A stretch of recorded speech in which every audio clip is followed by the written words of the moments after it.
Assalamualaikum warahmatullahi wabarakatuh. Perkenalkan, saya Biwil Komunika dengan NIM 22022183 dari Departemen Pendidikan Guru Pendidikan Anak Usia Dini Universitas Negeri Padang.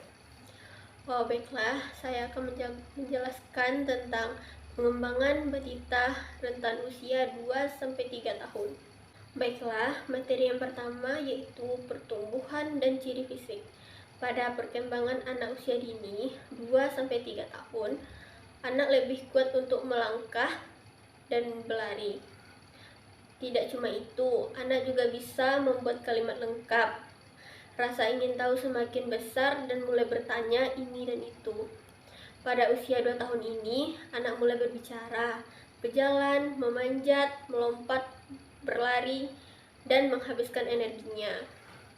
Di usia 2 tahun, si kecil memiliki kosakata yang berkembang dan selalu belajar kata setiap hari.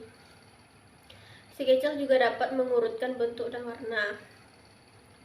Sedangkan jika anak mulai memasuki rentan usia 3 tahun, si anak belajar banyak tentang cara berbicara, bergaul, mengatur emosi, mengetahui benar dan salah atau bahaya yang aman, dan mengarang cerita.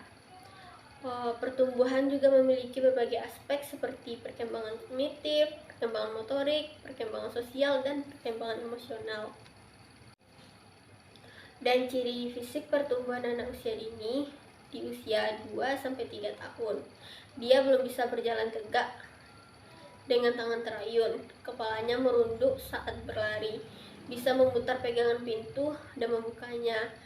Si anak juga suka merangkak dan menirukan binatang, dan bisa naik dan duduk di atas kursi sendiri. Materi yang kedua adalah perkembangan motorik. Jadi perkembangan motorik ini terbagi dua, yaitu perkembangan motorik kasar dan motorik halus. Jadi kemampuan motorik kasar, perkembangan motorik anak usia 2 tahun bisa dibilang sangat baik jika si kecil sudah mampu berjalan mundur, berlari, melempar bola, hingga melompat. Umumnya, anak juga sudah bisa mengambil barang di lantai dengan menekuk lutut.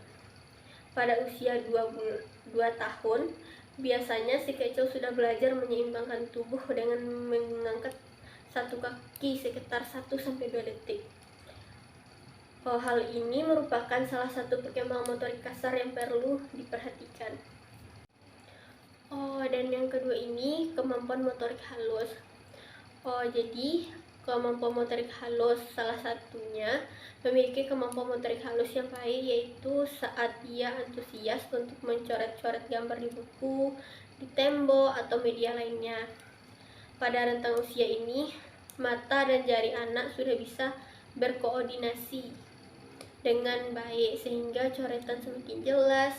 Dan selain itu, kemampuan motorik anak usia 2-3 tahun terbilang baik jika ia sudah semakin mahir menyusun balok kayu menjadi sebuah menara. Dan yang ketiga ada perkembangan perspektual kognitif, yaitu yang pertama menyebutkan objek berdasarkan kategori, misalnya hewan, bunga, benda-benda di sekitar. Dan yang kedua, meniru tindakan orang dewasa yang lebih rumit seperti bermain rumah-rumahan, berpura-pura mencuci, atau berpura-pura memasak. Dan yang ketiga, mencocokkan benda dengan kegunaannya, misalnya sendok untuk makan dan gelas untuk minum. Dan ada yang keempat, yaitu perkembangan bahasa dan berbicara. Perkembangan bahasa dan berbicara anak di usia 2-3 tahun ini sudah menguasai sedikit 50-200 kata. Dan sudah ditunjukkan oleh peneliti, kemampuan bahasa anak laki-laki lebih lambat dibandingkan anak perempuan. Anak usia 3 tahun sudah bisa merangkai kalimat lebih panjang. Anak juga bisa mengobrol dengan 2-3 kalimat dalam sekali waktu. Anak juga bisa menjawab ketika ditanya siapa namanya. Dan yang kelima ada perkembangan peran sosial. Jadi beberapa perkembangan sosial dan emosional yang ditunjukkan oleh anak di usia 2-3 tahun. Yang pertama yaitu menjadi pemalu dan mungkin mulai merengek. Dan yang kedua mungkin menjadi agresif dan mudah frustasi.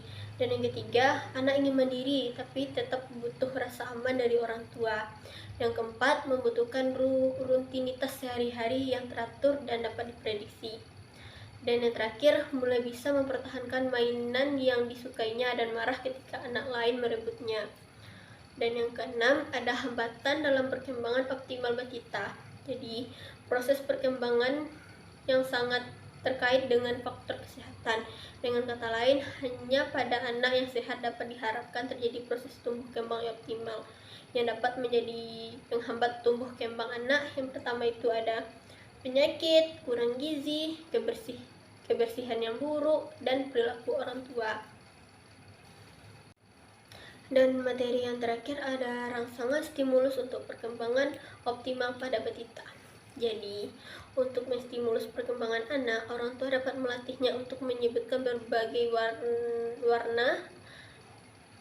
Teman diajarkan untuk menyikat gigi, buang air besar, atau si kecil di toilet, serta menggambar sebuah bentuk. Berikan berbagai mainan, misalnya bola, untuk perkembangan motoriknya seiring bacakan buku agar ia tertarik pada buku.